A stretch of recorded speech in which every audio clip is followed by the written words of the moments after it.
Miscellaneous articles by Donald Norbie, The Flesh and Religion. Mr. Donald L. Norbie of Greeley, Colorado, serves the Lord in a number of ways, including work among students. What does the flesh want in religion? By the flesh we mean that natural bent of the unredeemed man which is also resident in the believer. What does man's natural heart gravitate towards in worship? The flesh desires visible objects of worship. To be alone with the invisible God is a devastating experience for natural man. When Moses was high on Mount Sinai alone with God, the people felt threatened without some tangible object to worship. They cried to Aaron, "Up, make us gods which shall go before us." Exodus 32 verse 1. Earrings were gathered and melted down. A mold was made and soon a golden calf or bull stood before the people. They were ecstatic. Now they could truly worship Jehovah. Later David wanted to build God a magnificent temple. The Lord objected at first. He was quite content with a tent for a meeting place, 1 Chronicles 17 verses 4-6. But he permitted the temple to be built. Today the crowds still flock to elaborate, costly buildings. And the further a group departs from the Word, the more stress is placed upon the building, the liturgy, and the objects to aid worship. The flesh also prefers submission to one strong leader. Israel's cry to Samuel was, "Make us a king to judge us like all the nations," 1 Samuel 8 verse 5. Leadership by elders was not enough for them.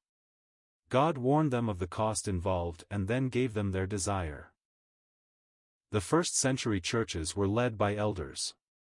But early in the 2nd century Ignatius began to press for one bishop over each church, one strong leader. The movement swept the churches so that in a few centuries leadership by elders was only a dim memory. Amazing, isn't it? Surely it reveals the natural bent of the human heart. The Roman Catholic Church has a strong clergy system. But even the Reformation with all of its emphasis on New Testament purity did not shed itself of the clergy system. One man was chosen as the pastor of each church.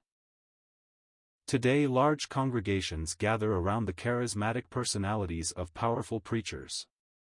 It seems easier for us to follow a man than God. Observe the adoration and ecstasy of the masses as the Pope moves through their midst. And one day the Antichrist will exploit this tendency to the full. Another tendency of the flesh is laziness.